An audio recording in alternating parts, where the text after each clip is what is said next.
Boilermaker fans, what is going on? What a run we are on. I mean, and a good YouTuber would have posted some content during this historic run. Probably the best, I don't know what week of the modern era of Purdue sports. Definitely the best, 7+ days of my life, my Purdue fandom of 35 years, which actually is today, 35 years old. I can't tell you of a better run. And man, if we somehow beat Michigan, that would be, not that I expect it by any means, but that would be, I don't know, are we in heaven at that point? I mean, that's insane if that happens. Purdue basketball, playing awesome. Purdue football found a way to get into the Big Ten West championship, or the Big Ten championship, the Big Ten West outright champion. Which, again, not to toot my own horn, but my go back a few videos and look at my season prediction. Was a little bit off on the overall record. I think I said 9-3. We were 8-4, but I nailed the Big Ten record, 6-3. I didn't get all the games right, but as far as the order of who we lost to and who we won, but I got 6-3 right. In that video, though, I said, is 6-3 going to be good enough to get into the Big Ten championship game? And honestly, I didn't really think so. But that was the ultimate goal, was to get with this schedule. I've said it 100 times on Twitter and this channel. With this schedule, Purdue football had to get, or at least put their best effort forth to get to Indy. Because with all the changes happening, with, USC, UCLA coming in, Nebraska getting better, Wisconsin hiring Fickle, NIL, it's everything. The time was now, because who knows what's going to happen in the next 5 years. Purdue, it might be okay, but it's going to be, especially if division's going away, it's going to be hard to get to Indy again. So, congrats to the Boilermakers. They got it done. At this point, it's kind of gravy. Again, I don't expect Purdue to win. I just am hopeful for a good showing. And honestly, at this point, if they're competitive for the first half and, lose by 2 scores, I think the spread's like 16.5, 17. If we lose, say 34-20, I'm happy with that, in my opinion. As long as the game's close for the first half, we lose 34-20, that's not an embarrassment to me. That's better than some of these other teams have done. You look at the last 8 years, where the East is 8-0. Last year Michigan beat Iowa 52-3.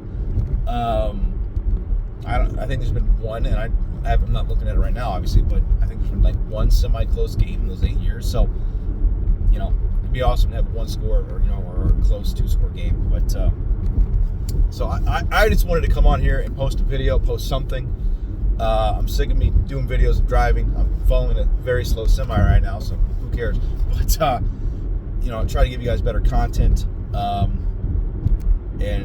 It's just hard. Life's hard.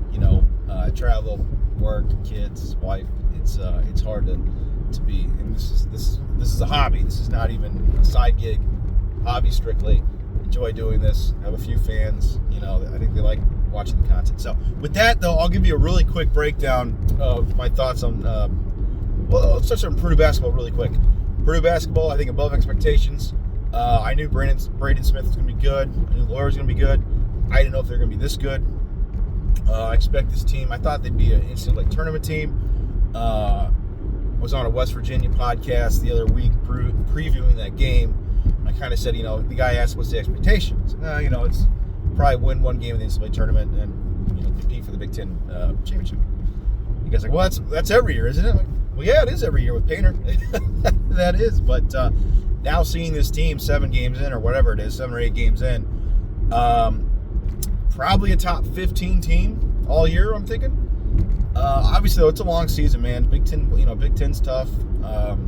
These guys are freshmen, a lot of young players. They can hit a wall, but something seems a little bit different with these guys. And the Zach Edey factor, and I knew Zach Edey getting 10+ minutes a game was going to be a big deal, as long as he could handle it, because his per 40 minute numbers were insane. And now that he's the guy, it's working out perfectly. But so yeah, excited to see the basketball team roll. IU's good too, so that's going to be a great rivalry going forward. And these two games against each other is going to be incredible. And hopefully, how cool would it be, if Purdue and IU are 1-2 and they face off in the championship game? That'd be amazing too. So, with that, let's get a really quick dive in. Again, I don't want to make this video terribly long. Quick dive into the Big Ten championship game. And I am not an expert on Michigan, actually, by any means. I've actually only seen a little bit of them this year. I think I saw some of the Michigan game, or not Michigan game, the Penn State game. And I only saw really the first half where it was kind of close. Obviously, good defense. Blake Corum, though, was the guy I knew about. He's obviously out for the season now. Backup running back's pretty good. Tore up Ohio State. He, though, has a broken right hand. There could be some ball security issues there, especially if Purdue's trying to poke that thing out. But J.J. McCarthy, good quarterback. Not the best passer, but he did so against Ohio State. I think the key is to get him, kind of stop the run and see if he can beat you through the air again. I think we're going to take that risk. Obviously, Purdue's going to have to play almost a near-perfect game. They're just going to have to make tackles. Can't miss tackles. Can't turn the ball over. It's that simple. That simple. Don't miss your tackle and get your assignments.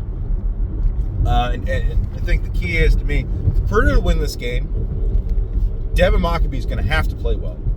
You got to get him the ball. I'm not just talking about handing the ball off to him. He's going to have to get the ball out on that quick screen, if you will, or even just that quick out pass to him, going out of the backfield, swing pass. And then Charlie Jones is going to have a good game, obviously. We're going to have a second receiver step up. I think TJ Sheffield might actually have a decent game. I have a good feeling about him. Payne Durham. We're going to have a good game. Offensive line's going to step up. Defense, though, is going to have to play the game of their lives to some extent. Going to have to create some turnovers. Going to have to tackle. Secondary has to at least be in position to make plays. Got to stop the run. We've been okay this year at it. Branson Dean not being there, I think, I don't know if sounds like it's a game time decision with probably 70% chance he's not playing, which stinks. Stinks for him too. You work so hard all year, not to play in this game is a big deal. But we'd love to see him in this game. I'm sure he's trying his absolute best to get on the field. But it's going to take. And then Aiden O'Connell, be reminiscent to say, obviously the passing of his brother. That's a horrible situation. Sound like he's back with the team. He was there Wednesday, practicing. Hopefully the troops rally around him. It's just, again, it's exciting to be there. Hopefully we don't get embarrassed. Michigan's the team I wanted to play over Ohio State, because I think Ohio State, with the way they throw the ball, just was a bad recipe for us. And we're kind of like a Maryland. I think Purdue's very similar to Maryland a little bit in style of play, and Maryland gave Michigan the game, and so did Illinois. And we beat both those teams. We're kind of semi in that mold of those teams. Not obviously more Maryland than Illinois, but never say never, man. Never say never. Purdue's last three games against top three teams. Purdue's 3-0, which is crazy. Obviously, probably none of them as good as Michigan, but they could have a hangover effect. They didn't have it last year though, but they are in the playoffs probably no matter what. Even Purdue beats them. So who knows? Motivation might not be as there. They might play sloppy. So we'll see. But we'll probably do a more formal video. Well, if Purdue wins, I don't know. I don't know what's going to happen. But Purdue probably will give it its best shot. Probably will come up a little bit short. Hopefully, close game. But we'll do a season recap, kind of look ahead for next year, probably later next week. I'm sure we'll get some more information about guys going to the transfer portal, which is happening like crazy right now all through college football. Purdue's obviously a week behind in that. Heck, Iowa, people are already committing. Iowa just got what's his name, McNamara? Cade McNamara over there, which is, why on earth would you go to Iowa if you're a quarterback? I have no idea. Especially Cade. I think he would have had better offers than that. Maybe not, though. But anyway, I digress. Good luck to the Boilermakers this weekend. Hope everyone had a great Thanksgiving. Enjoy this Purdue run we are on. let's boil her up. And yeah, God bless you, and we'll see you next time. And keep the good vibes rolling, baby.